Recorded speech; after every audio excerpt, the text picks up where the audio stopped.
Olá, tudo bem? Meu nome é Mariana, eu tô aqui hoje convidada para falar um pouquinho sobre a estigma e a saúde mental relacionada e como que a gente pode influenciar, né? Como a gente pode entender a influência da diversidade nessa questão, né? De como que a gente pode utilizar como fonte de enfrentamento e tudo mais. Então, a gente vai bater um papo, né, em relação a isso. Eu sou Mariana, como eu falei para vocês, sou psicóloga clínica, né? Então, sou formada em psicologia. Sou formada não só em psicologia, mas também em recrutamento e seleção. Atuei um bom tempo nessa parte de recrutamento. Hoje eu trabalho na parte clínica, então com alguns pacientes, e também atuando na parte de treinamentos, na parte de diversidade e inclusão, trazendo essa consciência para as empresas atuarem de forma assertiva dentro dessas empresas, usando a diversidade ao seu favor. E a questão, né, de como, além dessa questão da diversidade, eu tenho bastante experiência desde a minha formação, a parte de saúde mental, percebendo essas influências e essas relações entre saúde mental e diversidade, como que é importante a gente discutir e relacionar esses dois pontos. Então, saúde mental, gente, é saúde, se a gente para pensar em saúde, saúde é toda a condição que a gente percebe com a ausência de doença, tá? A ausência de alguma situação ruim que a gente acaba identificando, tá? Então, saúde mental nada mais é, então, que a ausência de algum transtorno, uma consciência em relação à mente, em relação a esse psique que acaba dominando o nosso dia a dia. Então, saúde mental é justamente isso. A gente vai mais pra frente perceber a diferença, né, de transtorno mental. A gente pode ter um transtorno mental e mesmo assim ter saúde mental, né? Porque esse transtorno ele passa a ser parte, uma característica desse sujeito, tá? Então é isso que é importante a gente entender. E esse sujeito, mesmo com esse transtorno, possuir saúde mental, porque ele está em tratamento, tá? O transtorno mental, ele muitas vezes, em alguns casos, não tem cura. Entretanto, existe tratamento. E esse tratamento, ele pode ser feito e deve ser feito como? Com uma equipe multidisciplinar, que a gente consiga ter esse diálogo entre os profissionais da área para que exista uma coerência, uma ligação. E estigma, gente, é justamente como se fosse uma marca que a gente acaba percebendo na sociedade que aquele sujeito tem determinado rótulo. Então, o sujeito é assim por conta de X coisa.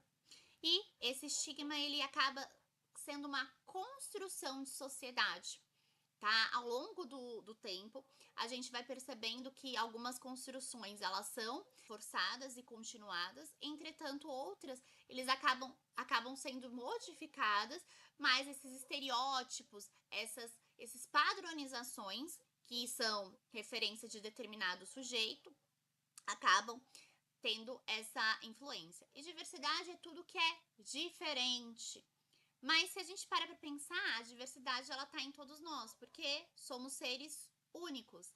Cada um tem a sua peculiaridade, cada um tem o seu jeito de estar nesse mundo. Então, diversidade nada mais é do que o ser único, né? Então, a diversidade, quando a gente fala, né, de forma comum, é justamente a questão de pessoas que fogem do padrão, né, que não estão nesse padrão de sociedade e que acabam estando como diversidade. Quando a gente fala em vagas de diversidade, quais são as vagas de diversidade? Para pessoa com deficiência, o público LGBTQIAP+, a questão de mulheres e pessoas, homens, negros, é a questão da diversidade. Pessoas que fogem de um padrão estético, né, um padrão que a sociedade encontra como normal, tá? Normativo, bem entre aspas, tá? Esse normal, por favor. Então, essa questão da diversidade. E acho que é interessante, não trouxe aqui, mas eu acho que é importante a gente pensar que minorias não são necessariamente minorias numéricas, tá? Aqui no Brasil, a maior parte da população é negra, mas a gente enquadra, né, a questão de pessoas negras como minorias. Mas aqui no Brasil não é minoria. Minorias são representações de pessoas que não têm tanta voz frente à sociedade. Obviamente que a gente tem uma construção aí de que pessoas com deficiência, o público LGBTQIAP+, as pessoas negras, entre outros, que precisam de afirmação, precisam de voz. Mulheres, a gente precisa de voz, a gente precisa ser representado dentro da sociedade para que a diversidade seja representada e que nós, como público que é diverso, podemos ter voz. Algo que eu acho que é super interessante quando a gente fala de estigma é justamente o Holocausto brasileiro, que algumas pessoas elas têm conhecimento e outras não, então eu acho que é de fundamental importância a gente trazer isso. O Holocausto brasileiro foi um momento da nossa sociedade lá em Minas Gerais, de 1930 e 1980, que lá em Barbacena havia um hospital psiquiátrico, só que não vamos dizer que era um hospital psiquiátrico, porque todas as pessoas que saíam do padrão daquela sociedade, elas justamente iam para lá.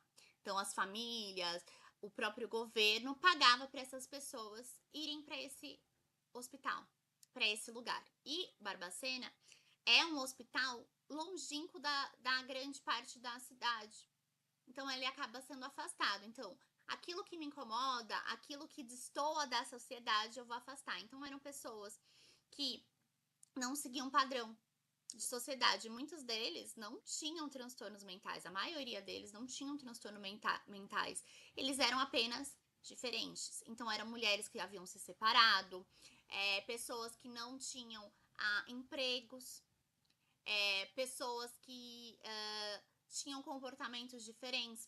Por exemplo, pessoas que vendiam o seu corpo através para conseguir dinheiro. Então, essas pessoas que eram colocadas aí nesse local. E muitas delas não tinham nenhum transtorno mental, elas só eram elas só estavam ali. Pessoas, né, também que foram abandonadas pela família, colocavam-se lá. Eram esse tipo de pessoa que estavam lá. Então, a história nesse momento fala que a loucura é constituída a partir de pessoas que não se enquadravam num padrão de sociedade. Então, eu colocava lá para eu não precisar ter contato. Eu, como sociedade, tá, gente? Não ter esse contato com esse tipo de pessoas. E lá, essas pessoas, elas acabavam perdendo totalmente a sua subjetividade. Eu peguei a foto mais tranquila aqui para trazer para vocês, mas caso queiram, tem um livro, tem documentário que fala sobre o Holocausto brasileiro. Um psiquiatra da França veio aqui conhecer esse hospital e ele comparou com os campos de concentração nazistas. Então, as pessoas eram tratadas com número, as pessoas eram colocadas nuas e não havia alimentação todos os dias, o cuidado era ínfimo, elas faziam suas necessidades nesse chão e nesse chão eles também dormiam. Então, as pessoas eram tiradas da situação de pessoas. Elas acabavam estando como seres que não têm amor, que não têm importância, tá? E nesse período foram mais ou menos cerca de 60 mil mortes nesse processo, né, de degradação dessas pessoas. E esses corpos eram colocados, não eram nem enterrados, eram jogados ali, e muitos desses corpos eram vendidos para as faculdades de medicina para estudo. Vendidos, tá? Não eram doados, não eram conversados com a família, que é a família que é dona do corpo. Não, simplesmente era vendido para manter esse ciclo repetitivo.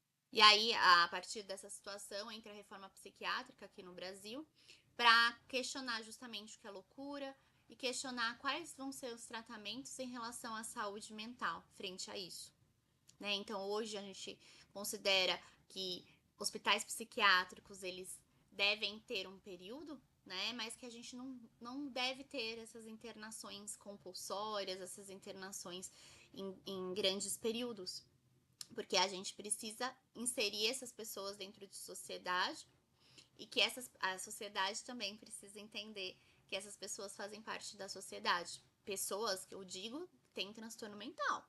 As pessoas que eram consideradas loucas nessa época, a gente vem ressignificando. Mas que a gente vê que ainda existe a questão do estigma, os rótulos frente às situações, frente à saúde mental. Então, a pessoa que tem transtorno mental é tudo louco. Quem passa no psicólogo é tudo louco. São pessoas que querem cuidar da sua saúde mental. Não tem louco que passa. São pessoas que têm questões que querem se tratar. Questões elas quaisquer, gente. Quem não tem questão? Tá? Então a gente pensa nessa questão de estigma, que são construções de estereótipos, que eu acredito como verdade, mas que não são. Seguindo aqui, gente, eu queria só fazer algumas situações em relação à reflexão mesmo, em relação a alguns estigmas que a gente percebe dentro de sociedade. Então, a gente percebe que em questão de gênero, a gente rotula muito quais são os comportamentos de menino, quais são os comportamentos de menina. Entretanto, a maioria é comportamento de pessoas, né? É um rótulo que a gente vira e mexe, vê, é a questão, né, de menina tem que usar rosa, menino tem que usar azul. Obviamente que isso tem sido desconstruído e que a gente tem trazido e questionado em relação a isso, a questão de brinquedo de menino, brinquedo de menina.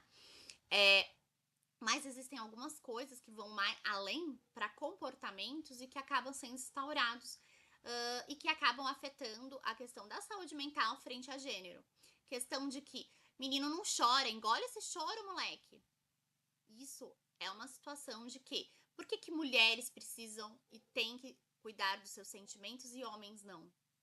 Não somos humanos, todos nós sentimos, todos nós precisamos entender nossos sentimentos, porque aí sim a gente consegue. Chorar é somente uma manifestação. Sei que existem milhões de questões em relação a chorar, a mostrar a fragilidade, mas por que é associado somente para o lado feminino? Né? E a questão de colocar um pulso firme, ser um pouco mais rígido, é esse padrão masculino. Por que mulheres não podem ter esse padrão? Não podem ter essa postura? E aí quando coloca, ela é muito masculinizada.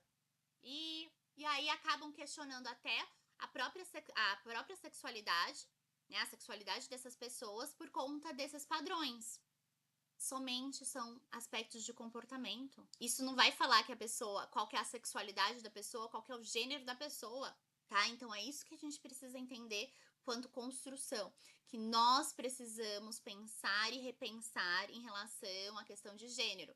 Exemplo, gente, há tempos atrás, a questão do salto alto era para homens, né? Os reis estavam utilizando a questão de meia calça, de salto alto. Hoje, na nossa sociedade, a construção tem sido de que o salto alto é comumente utilizado em mulheres. Mas isso é apenas uma construção. E que isso pode ser mudado, isso pode ser apenas uma construção, gente. É um sapato, ok? Como outro qualquer. Então, percebam que é uma questão de sociedade. Então, a gente vai reconstruindo situações para que não coloque somente caixinhas, tá? A questão da saúde mental, que foi o que eu trouxe ali um pouquinho antes, de que o que é a loucura, né? Loucura há tempos atrás é justamente essa situação de que pessoas que acabam saindo de determinado comportamento, né? Então, gente, a questão da loucura, ela acaba sendo afetada em questão de sociedade. O que é loucura hoje, não necessariamente foi loucura há tempos atrás. O que foi loucura há tempos atrás, não necessariamente é loucura hoje. Então, a loucura, o que é loucura, ele acaba sendo definido a partir de construções sociais, tá? Então, a gente vai mudando historicamente essa questão. E a saúde mental, quais são os estigmas que a gente percebe? Quem tem uma ansiedade tem que agir de tal comportamento. O autista vai agir de tal forma. A pessoa que tem X transtorno mental vai ser assim. Existem sintomas, entretanto, cada um age de uma forma. Ele é louco, ele passa no psicólogo, ele é louco. Ele passa no psiquiatra, ele é louco. Não, ele não é louco. Ele está passando por tratamento. Por que a gente não vê o estigma em questão de uma pessoa que tem diabetes? Porque é uma doença que é normal? Então, por que a gente não pode discutir e não categorizar, colocar em uma caixinha as pessoas que têm algum tipo de transtorno? Saúde mental é importante para todos. Tendo ou não transtorno mental, a gente precisa discutir isso independente. E aí, pessoas com deficiência, a gente vê a questão bastante fortemente, a questão do capacitismo, né? Que é justamente a de colocar ou essas pessoas com pessoa como o ser que vai ser o anjo, a pessoa que, nossa, como que você faz isso? E são ações comuns no dia a dia. Como você escova o dente, como que você toma água. Tomando, sou um ser.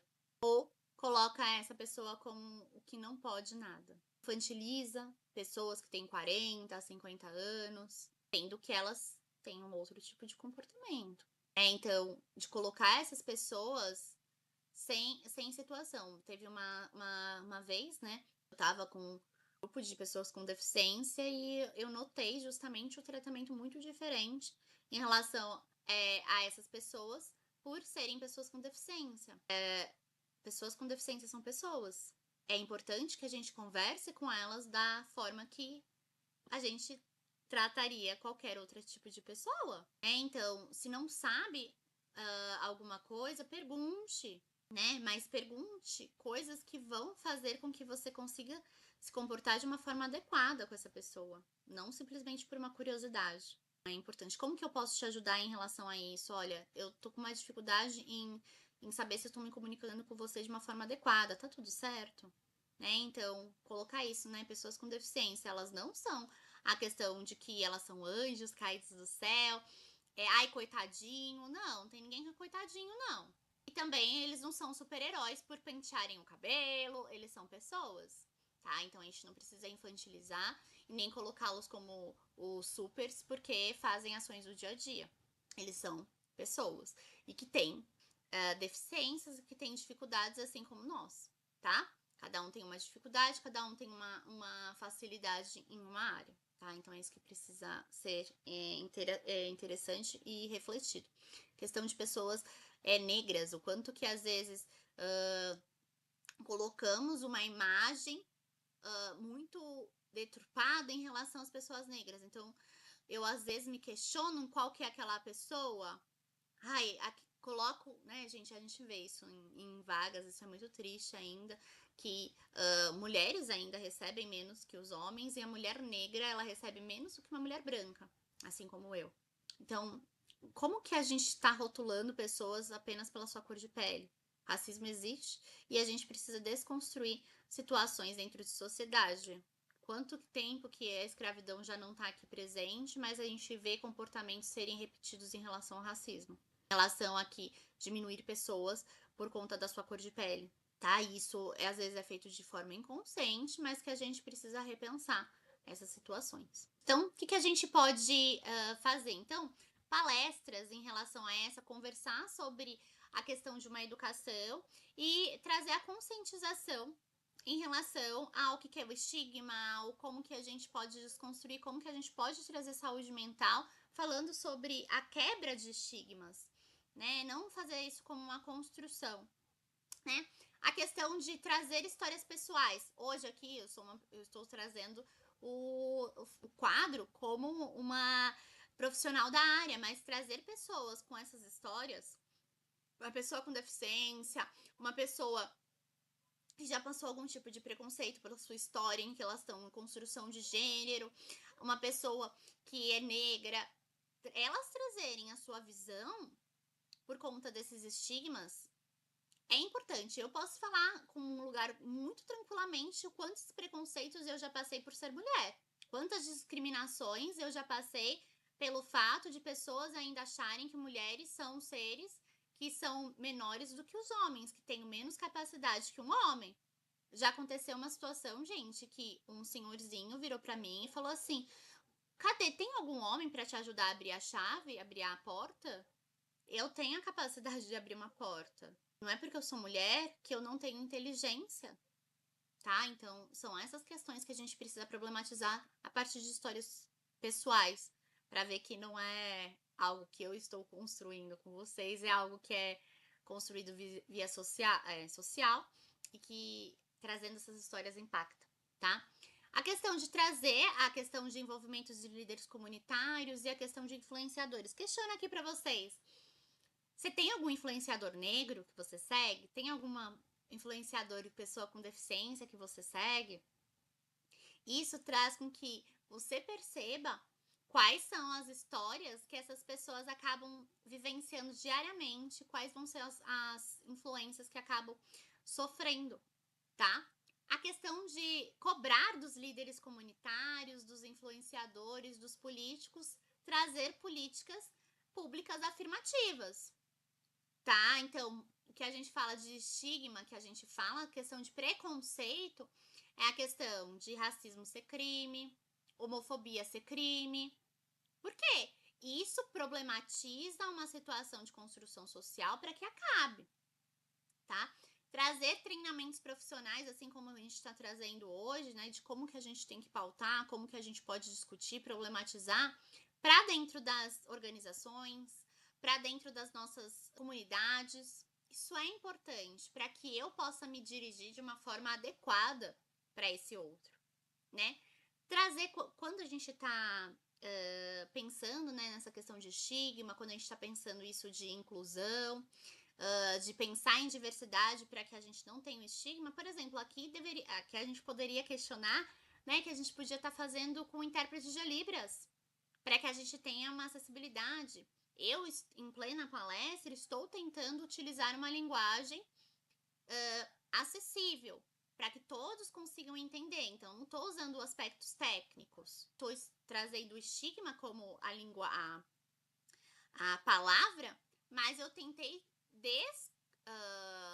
trazer a educação em relação a qual é essa palavra. Então, trazer uma linguagem acessível para que todos e todas consigam escutar, saber, né? Todos consigam ter acesso a isso. E também trazer pesquisas, fortalecer pesquisas nessa área, para que a gente consiga perceber qual que é a evolução que isso está tendo, como que a gente pode se posicionar de forma adequada, né? Trazer via educação essas problemáticas, tá? Então tem várias pesquisas que eu acho super interessantes em relação a estigma, questão de estigma de gênero, questão de estigma em questão de raça, né? Raça, gente, tô colocando muito entre aspas, porque raça é questão de raça humana, mas de cor de pele, o quanto que a gente acaba percebendo que existem comportamentos que são feitos com pessoas brancas e comportamentos que são feitos com pessoas negras. Então, é essa construção que a gente precisa trazer em forma de pesquisa para falar que não é mimimizinho, é situação que acontece hoje ainda. Para a gente finalizar, queria me colocar à disposição aí para tirar qualquer dúvida que vocês tenham. Esse dali é o @psicomariananunes, underline, né? Mariana underline Nunes. É o meu Instagram. Qualquer dúvida que vocês tiverem, vocês podem mandar ali, assim como no meu e-mail, que também tá à disposição aí para vocês, tá bom? Então, me coloco totalmente à disposição para vocês. Qualquer dúvida, podem me mandar. E agradeço também aqui o convite. Muito obrigada e que vocês tenham aproveitado esse nosso encontro.